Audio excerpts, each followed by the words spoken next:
अब ये कहा जा रहा है कि जी खान को तो लाना ही नहीं था, लाना तो शहबाज शरीफ साहब को था, लेकिन बात नहीं बनी। Is that true? नहीं, ऐसी कोई बात नहीं है, कम से कम मेरे नॉलेज में नहीं है। बहरहाल शहबाज शरीफ साहब अब आ गए हैं, 6 साल अगर देर हो गई है, 6 साल तो नहीं हुए, 4 साल आपको देर होगी उनको लाने में, तो उनके कारनामे भी आपके सामने हैं। मुल्क चल रहा है, मुल्क पिछले 16 महीने चल रहा था, आज 7 महीने हो गए, 23 महीने इस मुल्क में हुक्मरान हैं। क्या आपने कुछ किया है मुल्क के लिए? कोई उसको इस्लाह की है किसी मामले की? कोई आपने फैसले किए हैं? क्या आपकी सोच है?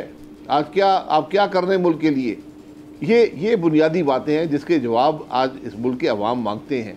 और फिर जब आपका मैंडेट मशकूक हो, आप कुछ नहीं कर सकते। ये कुर्सियाँ जिस पर, ये आईनी कुर्सियाँ जिस पर हम सब बैठते हैं, ये सिर्फ मॉरल अथॉरिटी से चलती हैं। एग्जैक्टली। जो हुक्मरान, जो लोग आइन के तहत हलफ लेते हों, उस हलफ को तोड़ते हों, उनकी कोई मॉरल अथॉरिटी नहीं रहती। वो वक्त ज़रूर गुजार सकते हैं, वो उन कुर्सियों पर शायद बैठे भी रह सकते हैं, लेकिन वो मुल्क और उसके अवाम के लिए कुछ नहीं कर पाएंगे। सब्सक्राइब करें और बेल दबाएं ताकि कोई खबर रह न जाए।